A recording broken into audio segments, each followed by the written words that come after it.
welcome to my channel. I'm the Autistic Artist, and today I want to talk about meltdowns. I want to specifically talk about my meltdown and start a series if you're interested in, because I'm grown up and a friend of mine who's autistic told me that meltdowns in adults aren't really talked about, and I think they are, especially between girls and boys and stuff, not girls and boys, and I think that they are especially different between people on the spectrum too, and not only for neurotypicals to learn, but also a thing to like exchange with each other. I'd love to do a series on meltdowns and of people telling their story and how meltdown feels to them. So maybe I can collab with others. If you are a YouTuber and you want to collab on this, then please let me know in the comments or message me on Instagram. What else can you message me on? I think my email is out there too, but just do Instagram. It's the easiest way and the one that for sure works. But anyway, or comment here on YouTube. That's also fine. And working. Okay, anyway. I want to start this series with my meltdowns, and yeah, that's a pretty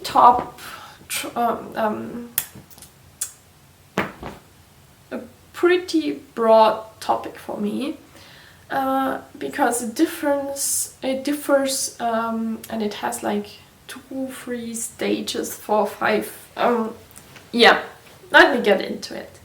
So first, starting off, a meltdown will happen if it's just too much input.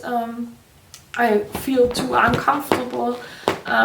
Things just get too much, and then everything will build up, and I end up in an overload. That's just the consequence of what's happening. And for me, things that drive me into meltdown are, for example, supermarkets, social situation, getting uncomfortable, something I was forced into, or something uncontrollably happening to me. Like, for example, diseases or bad things happening to family members. My cats are super active today, which yay. Okay. Also, it's in the evening when I'm filming, so not the best time for my cats and their calmness, because they're super active at night. Yay! What a great time to start filming. Okay, moving on. So let's pick social situation. For example, at work. I'm at work, for example, like imaginary work. So for example, I'm at work, an imaginary work situation and place to work at. I'm going to a place where I'm sitting with 3 or 4 other people in the room, and we will all work together there, but the workload isn't that much, so I'm sitting there mainly not knowing what to do next. And I'm the newest one, for example, and so I have to still get comfortable with the people around, and I'm left with, what do I do now? So I try to copy other people, which gets hard, because if they don't have anything to do, they will just start talking about stuff that I don't know of. but I try to like get into it and try to add things, and realize that I'm not the best because I don't know them, and I'm just trying my very best, but I'm very uncomfortable at that point. I'm talking to new people. Those people seem to be not getting what I want to tell them often. I want to work, but I can't work because there's nothing to do for me right now, and I don't know how to get more work. I don't know who to ask, because being like, I have nothing to do, give me something, is something that I realized so far is not something you tell your boss. So you kind of just wait until they give you work, and then the next uncomfortable thing comes, because to your boss you need to be always working at work. So when then the boss comes in to the room, everybody starts to work, and I'm like, shit, what do I do now? I'm like, shh, and I'm like, what do I do now? So I'm looking at something that I can open and acting as if I can open it, and the boss wants me to talk about something. So I'm pumped up. I have so many things trying to do. The boss is someone where I don't want to act too neurodiverse, because I'm not sure how she will react to it, and I don't feel safe doing it, so I'm masking a lot, even more than I did with the people in my room, and unsure what is happening now, and my stress levels are so high by now that it's just getting too much to me. So while I'm trying to act normal, I'm trying to figure out what she wants to talk with me, in my head everything is just exploding. I don't have any idea how to manage that anymore. So what happens to me is that because I learned as a kid that you don't have to act weird, you don't have to get loud, mean, or hide somewhere and everything like that I want to do in this situation. What I decided to do was create a person in my head who is instead experiencing all those things and just throw on autopilot. And that's what I will do. I will just be kindly, yes, sure, doing something like that, just walking on autopilot and throwing just gusts of energy that I can find out when I have to like answer something, and trying to just get out of that situation. In my head instead, I am screaming for help, super uncomfortable, just saying stop it, please stop, something like that.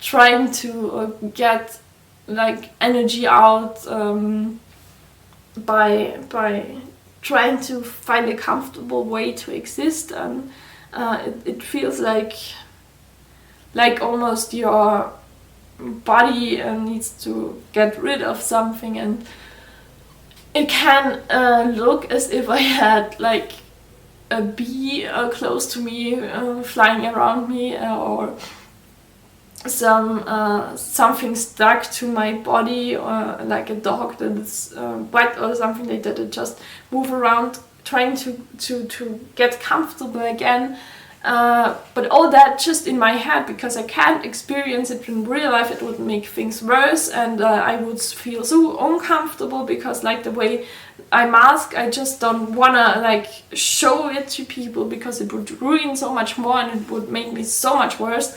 So that whole circle in my mind is not very beneficial for it to work. And so what I do is, on autopilot, I find a way out, and depending on the situation, if I can find a way to get out, I will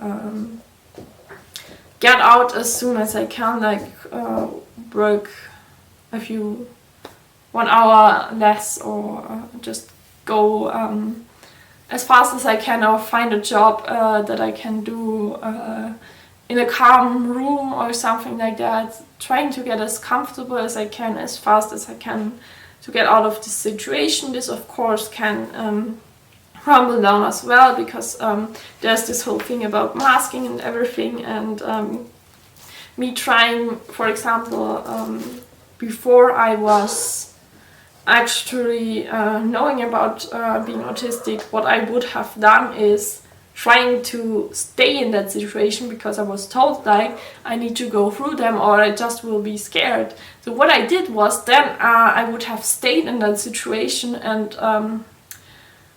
I'm just exhausted, so unwell, that my body, when it realizes that I'm not taking care and I'm not starting to change something, I will get just physical symptoms. I would mostly get stomach problems, faint, dizziness, nausea, stuff like that, or uncomfortable pain.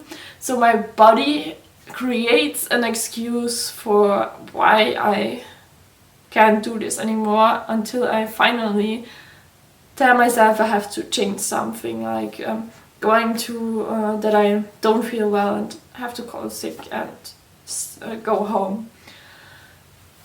So going now to, I'm out of that situation, for example on my way home in this scenario, then the whole adrenaline will stop, and instead I will get super tired and super weak, because I used all of the energy I had.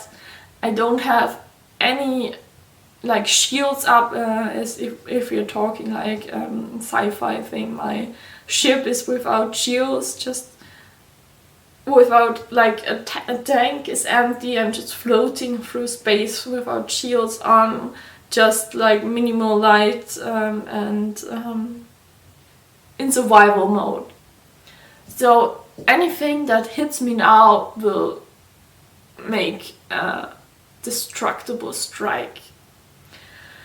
So now we are at the point where I love for trigger warnings to exist, but neurotypicals don't want them to exist, what I mainly realized, because anything I do now will be to calm myself down, but if there are any triggers out there, then they will hit me super hard. So for me, one of the triggers is death, and although I usually am comfortable with this when I'm exhausted, when I accidentally exhausted myself through doing too many things, like going into the supermarket or working too long or whatever, even though I enjoyed it, it sometimes just gets too much. Or when I'm in a situation like I described in the scenario, then I'm weaker to the thought of death, and I go a different route, a route that I created in my teenage years, that I view completely different when I'm like this. It's a way of my body showing me that I am not okay, and it's part of my meltdown, because I try to find other ways, but it's just part of my meltdown, I realized. Because what happens then is anxiety will build up, and it sometimes forms different varieties. It doesn't necessarily have to be death. It can also be like immense fear of going to work tomorrow. In that scenario would definitely be that. Anxiety kicks in. I get really panic. I panic a lot, and I will get to a point where I don't know what to do. I don't know how to get out of this. It's like the meltdown that I suppressed finally comes out, and when I'm then finally in like at home, things will just burst out. I will be so panicky. I will jump out of the chair I threw myself in because I was so tired. Full on adrenaline kicks back in, trying to run away from a situation that I can't run away, but it's just like a natural instinct. And constantly at fear of it, trying to get rid of it, realizing I can't, and the cycle starts again. And this will, what I learned, not end. I haven't yet found a way to, when it's in full mode and I'm super weak, to how to get out. The thing is, the only way I can end this is, or I could end this, now I'm at a slightly different point. But what happened for most of the time until I knew that I'm autistic was that I didn't know another way to end it, but my body will just end it by being so exhausted that I just fell asleep. Like, not really a comfortable sleep, but just so exhausted it couldn't do it anymore. Which is not the end of the story, because I will then have that uncomfortable sleep, and for the next days I will be in shutdown, which means I just can't. I'm depressed, I'm done, I'm defeated. I don't know how to get out of it. I'm scared of getting those immense fears back again. I don't know what to do, and I will be disconnected from life. I will be dissociated. By dissociated, you can, if you don't know what dissociation is, it's basically like watching the world throughout a whale, like as if you are in a different parallel universe and more watching the world than actually taking part in it. So by this point, I will usually, if not earlier, get help. And now that I know what help I need, I can like start even earlier. Now that I know all those signs and what will happen next, I usually can get out there before it's too late. But early on, especially when I didn't know that I was autistic, I would have just been super depressed, defeated, hopeless, getting myself help because I didn't know what to do with me anymore. And this evolved because after this happened like a few times, I started to realize I had like, I was obviously in therapy, so I had tips that didn't really work, because it was like, think of your fear and put it in your box in your brain. And I was like, yeah, great, it's not going to change anything about that fear. So yeah, or when you get scared, you get a feeling, like try to locate that feeling and locate how it moves and just move in a different direction. So for example, if you feel like there's something like twisting in your heart, just twist the other way. Like, those were tips I got which were not really connected to that fear at all, so it wasn't working for me. And usual techniques, those are just usual techniques for anxiety disorder, and they won't help because I was autistic, and those were not manufactured to autism, they were manufactured to anxiety disorder. So to finish everything, it will be a long recovery journey of now a week. Last time it happened 3-4 weeks to months at the beginning of getting back to myself. That's basically what I went through a lot of times, and that's something that I realize is a part of me, something that can happen, but by now I do know where those fears come from, that I think differently about them normally. I wrote down how I feel about death.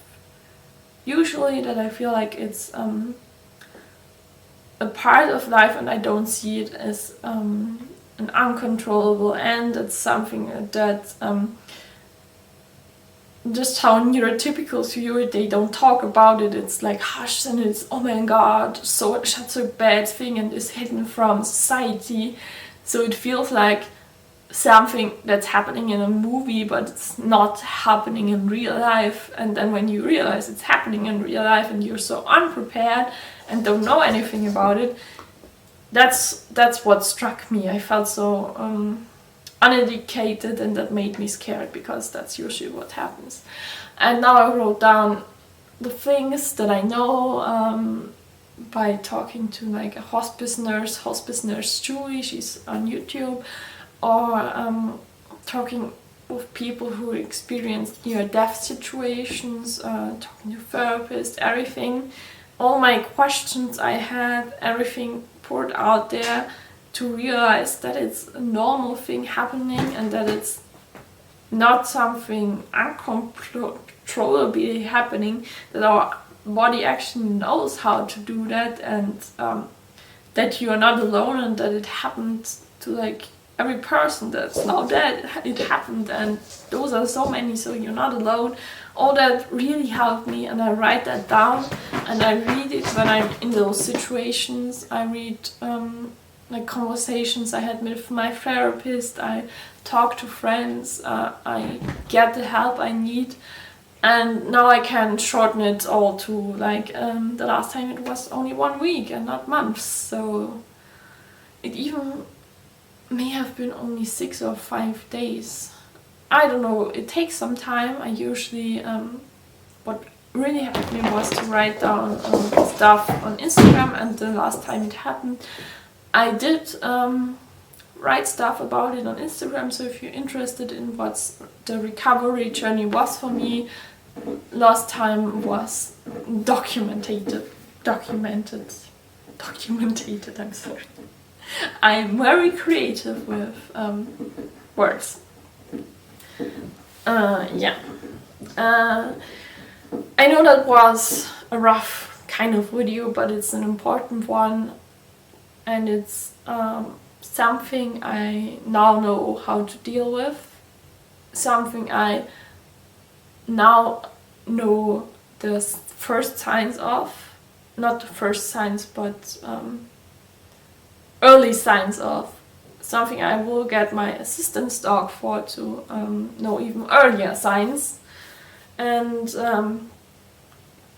to realize it at times where it usually just slips through, because I'm so hyper focused or whatever, so stressed that I just have no energy to realize it. For those things I will get my assistance dog, and I am a happy autistic person now, even though that happens.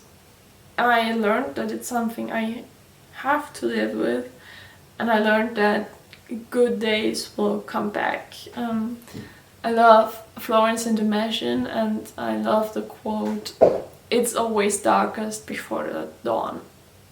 I really like that, and that's the way I wanted to end this video. Yeah, I'd love to hear, even if you're just a random person watching this video with no YouTube channel, write me on Instagram if you want to share your meltdown story, how it feels like for you. And I will just read it to my audience. So if you're interested, that's definitely something I think is important to share. So a new autistic person, or someone who doesn't know he's autistic, who stumbles upon this video, will hear this and realize that he's or she, or whatever pronouns they use, are not alone. And that's first step to healing. I hope it helped. I wish you a wonderful week or weeks, and maybe we will see each other in my next video. You can click subscribe and click the bell if you want to get notified when a new video comes, and if not, thank you for staying for so long. I'm really happy and wish you all the best. Bye! So, I was stopped because the SD card was full, but that won't stop me from talking about the last thing that is super important, and that is the safety plan, emergency plan. So what is an emergency plan? I did that just to know what to do when I don't feel good, when things happen where I don't feel comfortable with, where I get in meltdowns and everything. Because having that thing makes you feel a lot safer. Like, imagine you are climbing onto a tree. If you have like a safety net or something that will catch you if you fall, you feel way better climbing the tree than if you don't have that. So that's why it's also with your emergency plan. And B, you can have some resource in your hand, also as a friend, to help them, remind them of their emergencies, and they also have something in their head they can think of, because usually when that happens, that emergency, your mind is not immediate to what you learned while you were healthy and happy. So that plan is super helpful. And that plan is kind of starting with some easy things that give you comfort. Go to things that helped you when things got worse, like for example a plan of good things that you learned about your struggle, how to get along with your struggle, strategies you learned, basically just things they help. And from starting with easy things like trying meditation, trying yoga, going for a walk, to calling your therapist, onto like last resources, like for example going to the hospital. Those can be different for people living in different countries, or for just people and what helps them. Some benefit from group therapy, talking to friends. Some benefit only from hospitals. Some have special meds that they can take. Things like that. Maybe they have like CBD oil that they, for example, that's not a recommendation, like talk to your doctor, but CBD oil is something that helps often to calm down, but it's not like so strong that some people might need another emergency like tablet, or I don't know. So they maybe have like other stronger medication that they can take in those scenarios. And that is also something you can then keep in mind when it's they're having a bad day. Maybe you can make that plan with them. That's a great idea. Maybe they make that alone and show it to you. Maybe you can just talk about it, but that's a super important thing. And concluding all in all, talking about this, what they may need at that moment is knowing you support them, knowing you don't view them differently now, knowing that that you wanna help them, and that they will now have even more things, new possibilities lined up for them. There are resources specifically for autistic people who want to find work. There are so many resources built for autistic people. Organizations, please don't use Autism Speaks, horrible organization. Organizations, look for organizations where other autistic people tell you that they are great. For example, the Discord group I talked about is a great resource. Remind them of those things. And yeah, something I didn't understand at the beginning was that I have now more possibilities than I had earlier, because I didn't know what was keeping me from reaching my goals. Now I know that sometimes I just need to take a different path, that I need to remind of myself when I get overwhelmed, that I can ask for extra help for example, at university, that I have resources, and just for those resources to be in place, just for me to know that I'm not interested in that topic, but that I maybe need a different path to study that topic or to get into work, will help you immensely, and through that different path you will get great success. And you can fail and everything, but this diagnosis will only help you, I promise. And you don't have to tell anybody. You can tell anybody, you have the right to tell anybody, but you don't have to. And you can live your life the same way you lived before, or you can change things however you feel comfortable with. This will not hold you back. That's a resource you now have in your pocket. Yeah, that's everything for this video. I hope it helped to everyone from the community. Add things and resources that you like. Those are super important. Thank you as a neurotypical person coming here. Thank you for listening. You are a great friend. And something I recently heard in a YouTube video that I really enjoyed was, know that to me, you all watching this, you are amazing. You're trying to improve lives. You are trying to figure out a new topic which can help other people. You're on a great path. You are amazing. The world needs people like you. So stay here with me. Yeah, and that's it. Bye.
Hi everyone, that was a little less noise.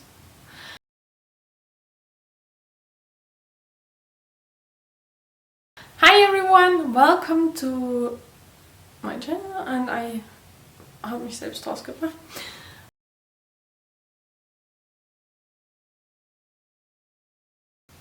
When I do my nose, I will talk again.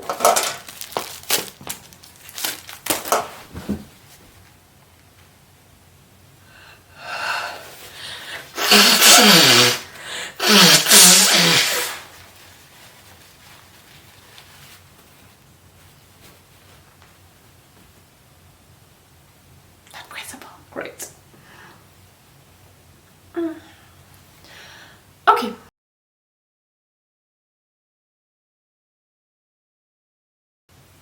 With